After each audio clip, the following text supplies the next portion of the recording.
अस्सलाम वालेकुम dear students. इस यूनिट में थ्योरम 26.3 जो हमने कर लिया था उसके बाद यहाँ पे कुछ नोट लगे हुए हैं। ये नोट नंबर 2 जो है वो इस फिगर के बारे में है कि कोई टेंजेंट हो और सीकेंट हो तो उनका आपस में रिलेशन क्या होगा, और अगर दो सीकेंट हो जो कि बाहर किसी पॉइंट पे मिल रहे हो तो उनका आपस में रिलेशन क्या होगा। तो इनका इन्होंने डायरेक्ट यहाँ पे रिलेशन दे दिया है, तो हम इस रिलेशन को जो है वो प्रूव करने जा रहे हैं। ठीक है ना।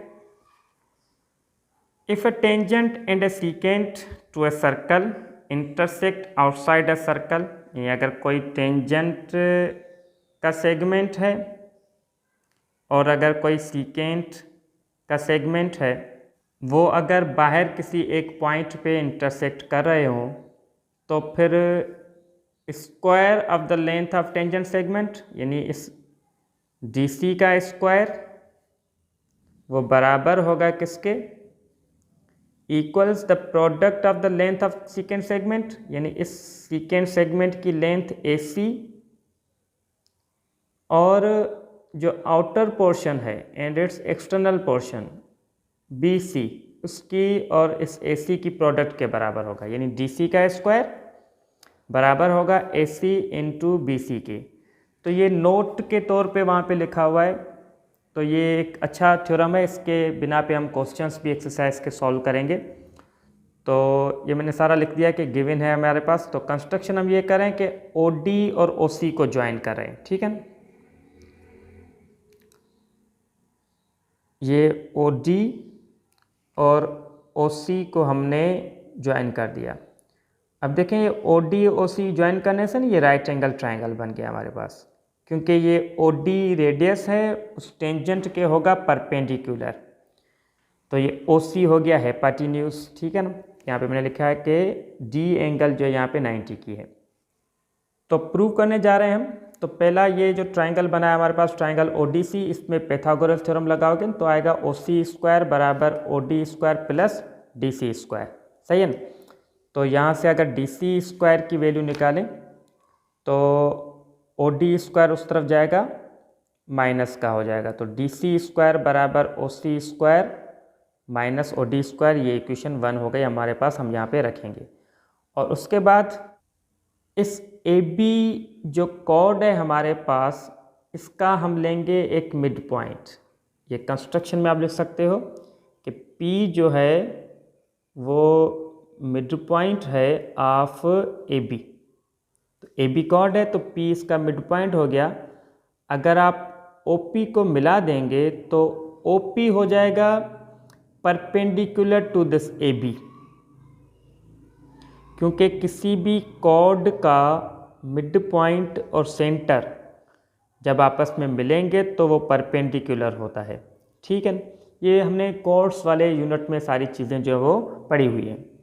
तो ये OPC ट्रायंगल जो हो गया आपके पास, ये राइट एंगल ट्रायंगल हो गया। P mid point of AB join OP। तो ट्रायंगल OPC में हमारे पास OC जो है वो हेपाटिन्यूज है, तो OC का स्क्वायर बराबर होगा OP square plus PC square. OP square plus PC square वो OC स्क्वायर के बराबर होगा। ये दूसरा पैथागोरस थ्योरम हमने इस ट्रायंगल पे लगाया। तो यहाँ से अगर आप PC स्क्वायर की वैल्यू निकालोगे तो वो होगी OP स्क्वायर उस तरफ जाएगा माइनस का होगा OC स्क्वायर के पास जाएगा, तो OC square minus OP square बराबर PC स्क्वायर, ये इक्वेशन नंबर 2 हो गई। ये इक्वेशंस हम रखेंगे। ठीक है ना। अब हमने जो चीज़ प्रूव करनी है उसका जो राइट हैंड साइड है AC इंटू BC, ये आप उठाएं AC इंटू BC। अब AC की लेंथ और BC की लेंथ हम यहाँ से दूसरे तरीके से उठाएंगे, यानी AC को हम AC को प्लस या माइनस के तौर पे लेंगे। किस तरह देखें आप, ये जो पूरी AC लेंथ है ये सम है किसका, AP और PC का। तो मैंने रखा है AC की जगह पे PC प्लस AP, और BC लेंथ जो है आपके पास ये वाली, ये है PC माइनस PB। ये जो BC का लेंथ है ना, ये वाला सेगमेंट, ये PC माइनस पी बी, इसको माइनस करोगे ना पी सी में से तो ये बचेगा, तो वो मैंने रखा है P C minus P B. अब देखें पी बी की लेंथ और ए पी की लेंथ वो आपस में बराबर है, क्योंकि पी आपने लिया था मिड पॉइंट ए बी का, तो पी बी और ए पी आ गए आपस में बराबर। अब यहाँ पे P C plus A P तो है ही हमारे पास, और दूसरा जो P C minus P B है ना, उसकी जगह पे पी बी को हटा के हम रख रहे हैं ए पी, पी बी को हटा के ए पी लगा रहे हैं। तो ये हो गया P C minus A P, ताकि ये दोनों जो है वो एक जैसे हो जाएं, P C plus A P C minus A P, और ये एक फार्मूले का लुक आपको देंगे ए प्लस बी और ए माइनस बी, जो कि होता है A square minus B square. तो मैंने रख दिया इसको P C square minus A P square, ठीक है। अब इस P C square minus A P square में ये जो आपके पास पी सी स्क्वायर आया है, इसकी वैल्यू आपने सवेरे इक्वेशन 2 में फाइंड करके रखी है। तो वो पी सी स्क्वायर की value O C square minus O P square ये रखेंगे हम, और ए पी स्क्वायर रखा हमने same, O C square same, इन दोनों में से माइनस निकाली कॉमन हमने, तो O P square A P square दोनों हो गए प्लस के और आपस में सम हो रहे हैं।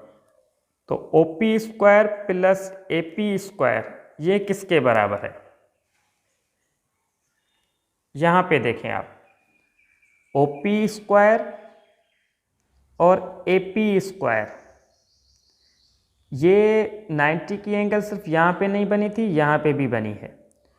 तो ये O P square A P square ये बराबर होगा ओ ए के स्क्वायर के, ठीक है ना, क्योंकि ये ओ ए जो है वो इस राइट एंगल ट्राइंगल का हाइपोटेन्यूज है। तो हमने क्या किया कि O P square plus A P square को हटा के रख दिया O A square, O C square same रखा हमने, माइनस ओ ए स्क्वायर जो कि रेडियस का स्क्वायर है, ओ ए स्क्वायर जो कि सर्कल के रेडियस का स्क्वायर है, तो ओ डी का स्क्वायर भी वही होगा, ओ डी का स्क्वायर मतलब रेडियस का स्क्वायर, तो ओ ए ओ डी दोनों हैं बराबर। तो ओ ए स्क्वायर की जगह पे आप रख दें ओ डी स्क्वायर। अब देखें O C square minus O D square, ये जो इक्वेशन 3 है आपके पास, इक्वेशन का नाम नहीं दें आप इसको, ये O C square minus O D square जो आपके पास है, ये सवेरे भी आपके पास एक इक्वेशन 1 में आपने शो किया था। यहाँ पे O C square minus O D square, O C square minus O D square किसके बराबर था? डी सी स्क्वायर के। तो यहाँ पे O C square minus O D square को आप हटा के जो है वो रख दें डी सी स्क्वायर। आपने उठाया था ए सी इंटू बी सी, उसको आपने जो है वो साइड्स का इसमें ट्राइंगल्स वगैरह बना के ए सी इंटू बी सी को आपने सॉल्व करके कहाँ पे पहुँचाया? O C square minus O D square जो कि बराबर है डी सी स्क्वायर के। तो ए सी इंटू बी सी किसके बराबर हो गया? डी सी स्क्वायर के। ए सी इंटू बी सी बराबर डी सी स्क्वायर प्रूव्ड। दूसरा नोट भी था, उसमें मैंने जो आपको दिखाया था वो था दो सीकेंट का बाहर किसी पॉइंट पे इंटरसेक्ट होना। If two secant intersect outside a circle is shown in figure, then product of the length of one secant segment and its external portion, एक सीकेंट सेगमेंट की पूरी लेंथ और एक्सटर्नल पोर्शन उनकी product वो बराबर होगी दूसरे सीकेंट का पूरा सेगमेंट और उसके एक्सटर्नल पोर्शन की प्रोडक्ट के बराबर। मतलब ई सी इंटू डी सी, ए सी इंटू बी सी, ये बराबर होंगे एक दूसरे के। वहाँ पे जो पहला नोट था ना उसमें टेंजेंट था और दूसरा सीकेंट था, अभी दोनों सीकेंट हैं। तो of one secant segment and its external portion equals the product of the length of other secant segment and its external portion. ये सारी चीज़ें मैंने यहाँ पे लिखी है। Circle with two secant segment C E and A C meeting at point C outside of the circle touching the circle at B and D point. तो construction हम ये करें कि ई बी को ज्वाइन कर रहे हैं, ई बी को आप ज्वाइन कर दें एंड ए डी को ज्वाइन कर दें to get triangle E B C triangle A D C. तो इन दोनों ट्राइंगल्स को हम करने जा रहे हैं करेस्पॉन्डेंस। अब देखें इन दोनों ट्राइंगल्स की करेस्पॉन्डेंस में हमारे पास एंगल्स इनकी बराबर आ जाएंगी। देखिएगा, एंगल बी ई सी ये वाली एंगल और एंगल डी ए सी ये वाली एंगल, ये एंगल इस ट्राइंगल की है, ये एंगल इस ट्राइंगल की है। ये दोनों आपस में कॉन्ग्रुएंट होंगी। क्यों? क्योंकि ये जो डी बी कॉर्ड है, इस सर्कल का डी बी एक कॉर्ड है, इस कॉर्ड की ये एंगल्स हैं।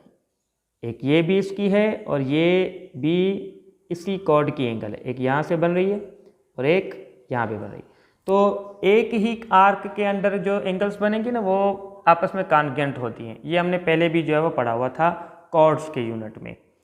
तो angle of same arc D B और एंगल सी, अब ये तो कॉमन एंगल है, ई बी सी की भी यही एंगल है और ए डी सी की भी यही एंगल है, ये कॉमन एंगल हो गई। अब अगर दो एंगल्स तो कॉन्ग्रुएंट अगर हैं किसी की, तो तीसरी भी कॉन्ग्रुएंट हो जाएगी। तो तीनों एंगल्स कॉन्ग्रुएंट हैं तो ट्राइंगल हो गए आपस में सिमिलर। अब अगर ट्राइंगल्स आपस में सिमिलर हैं तो according to the theorem of similar triangles, जो कि हमने 24 यूनिट में जो है वो पढ़ा था, कि अगर दो ट्राइंगल्स सिमिलर होंगे तो उनकी करस्पॉन्डिंग साइड्स का रेशियो आपस में प्रोपोर्शनल होगा, बराबर होगा। मतलब जैसे इस ई बी सी ट्राइंगल की ना, ये बी सी साइड और ए डी सी ट्राइंगल की डी सी साइड, ये दोनों साइड करस्पॉन्डिंग साइड हैं। तो इनका ratio B C ratio D C वो बराबर होगा।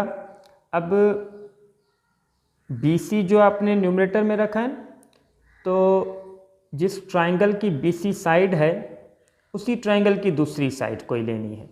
ई बी सी में एक बी सी आपने उठाया सवेरे, अब ई बी सी में आप उठा लें ई सी को, ई सी अपान ए सी। ए डी सी ट्राइंगल में ए सी साइड जो है वो इस ट्राइंगल की है, वो करस्पॉन्डिंग साइड है, रेशियो ऑफ करस्पॉन्डिंग साइड। तो क्रॉस मल्टीप्लाई करें, बी सी इंटू ए सी, डी सी इंटू ई सी। ये आपके पास प्रूव हो गया कि ई सी और डी सी का प्रोडक्ट, ए सी और बी सी का प्रोडक्ट वो आपस में बराबर होंगे।